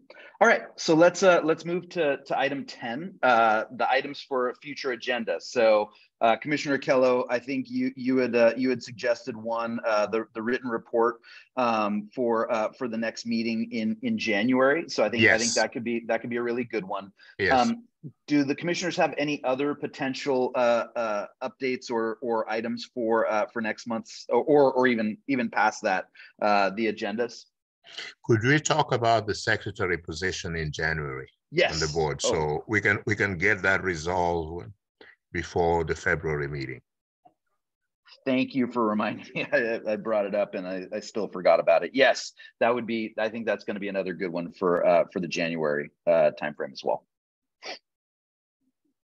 And maybe this is for the Parks Department as well. I know like this last year we had times at which we were planning on doing things like budget updates and like a couple of these other pieces. Anything that we should start putting into our calendars for, and it doesn't have to just be January, but over the course of the next couple months here? I think we will want to talk dogs in probably around April. We're going to want to do a report out on the off-leash dog recreation pilot program. We can develop a more detailed schedule. We have a number of capital projects. Certainly this year is our big budget year because of our 2-year cycle. So we'll want to make sure we're including that. We will have a mid-cycle update to the wildfire fuel management program. So we'll want an opportunity to roll that out. And those are the big issues that I can think of right now. As grant opportunities come up, we will want to be able to discuss that. So for example, if the Pescadero Climate Habitat Resiliency Plan, if a project out of there has an opportunity to be funded from grants, we'll want to be able to have that conversation as well. The only other thing I can think of is the proposed South Ridge Fire Road out of Quarry Park is something we may want to talk about in the future as well. Okay.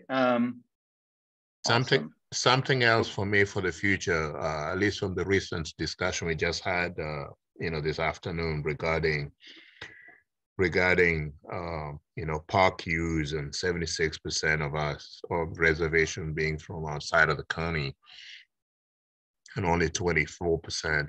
How report as to how the departments could address that, because 76-24 indicates a problem for me, and perhaps it may not indicate a problem for other commissioners or for the department, but I think that indicates there's a problem, and we need to develop a plan as to how to bring that up to at least 50% being from the county. So I'd love to have some discussion on that at some point in 2023.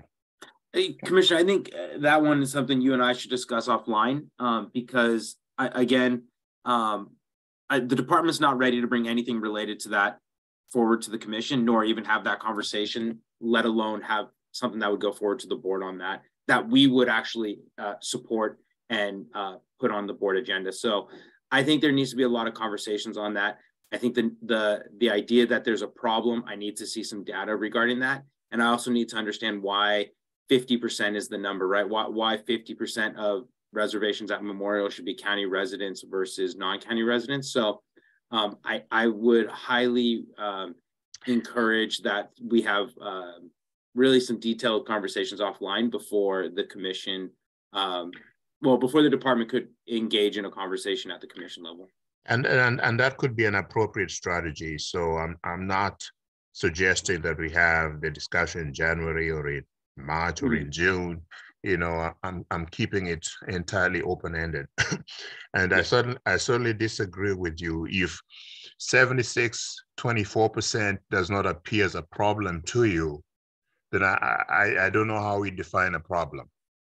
So the residents don't have to say, oh, this is a problem. The data tells us it's a problem. We cannot have our facilities being used by people that don't pay taxes, to this extent. And I put 50% just to put a figure out there, but it's certainly county use of reservational parks needs to increase from what it is. It's 24% to something higher than that. We may want it to be 80%. I just put forth 50% as just a, something that I consider fair. We may want it to be 90%. If they're willing to pay for it, then, income to the department is not going to be an issue. Yeah, so I accept your suggestion. You and I can meet and talk about it. Yeah. And then we can chart out a path from there. I think that's a good idea.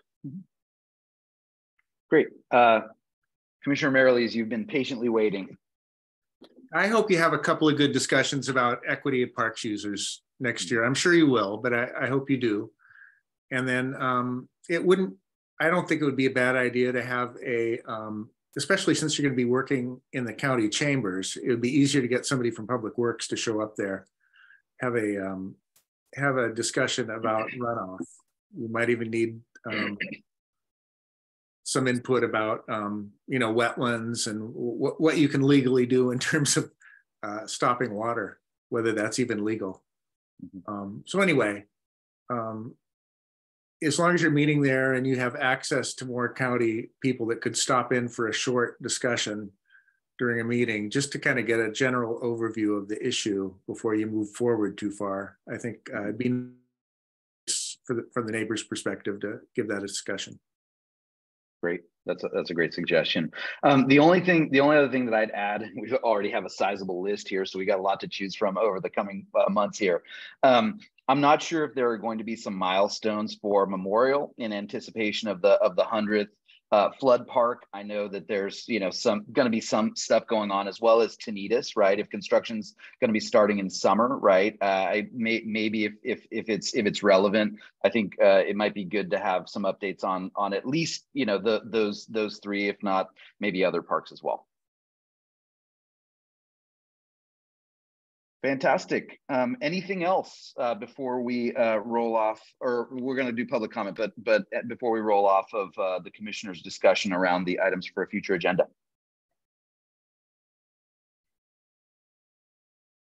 All right, let's open it up one more time. Okay, we're now opening up public comment. If your hand is raised, your name will be called. There are no hands raised, Chair. Okay, great. All right. Well, let's move. Actually, before we move on to item 11 in adjournment, I did want to, and sorry, Nicholas, I don't know where, or is this relating the items for a future agenda or something else? It's something else.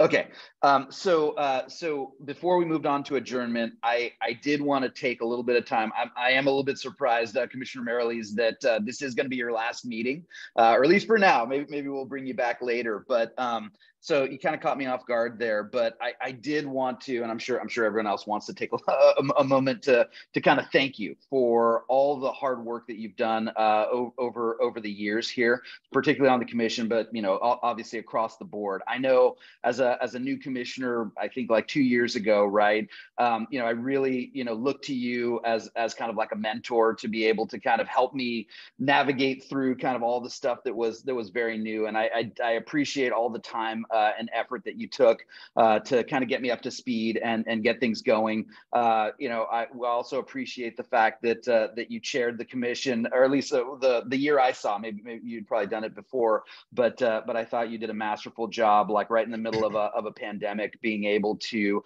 get things going and continue to kind of press us through, even though we were, in an unprecedented situation. So I wanted to thank you for all your hard work on this.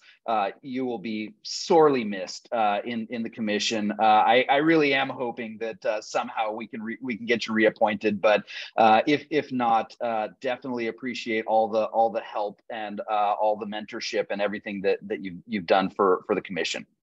Thank you. Yeah, through the chair, I would certainly want to echo those comments. I think Commissioner Miroles has been a pillar in the commission, for several years, and has been a mentor, not to just you, to the current chair. He's been a mentor to so many others, before you. I was particularly impressed as to how he managed, how he directed the whole dog park committee over several years, dealing with different kinds of perspectives and so on and so forth, and dramatically getting people to arrive at some consensus along the way. So and so that leads me to something else I want to put on the agenda for future possible discussion. We lose commissioners, they drop off, and we don't maintain any contact with them at all. And so I'd like for us as a commission to sort of discuss how we can keep former commissioners, formally, or keep them engaged in the activities, of the commission. They may be able to provide us with some advice. They may certainly be able to provide us with some historical information that may be relevant in some of the things that we're going to be discussing in the future. So I'd like to us at some point to really talk about, okay, in the last 20 years, these are the many commissioners that have come and have gone.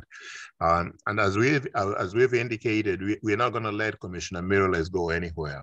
We're going to constantly drag him into the tent, into the proverbial tent, to talk about the dark committee, and certainly talk about certain things that he has personal interest in. So we're going to constantly be inviting you back to the tent, and we may have to drag you in, but but we definitely want to tell you that you're going to be most welcome. And we know whatever information or whatever discussions we have with you, they're going to be beneficial not only to us as a commission, but certainly to the residents of the district that you've served so well, and certainly the residents of the whole county of San Mateo. Thank you, Maida. Commissioner Manning.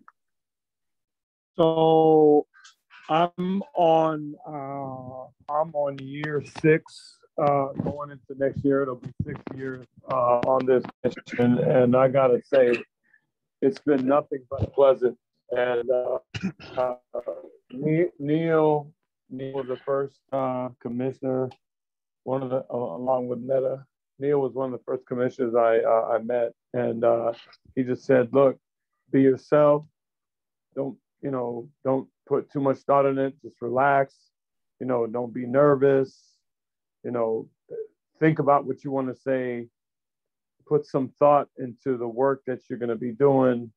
And just he was kind of like your dean of boys at school, or he was your next door neighbor that wanted to, wanted you to do well, or they just, him and the missus made like some hot apple pie and, hey, come on over.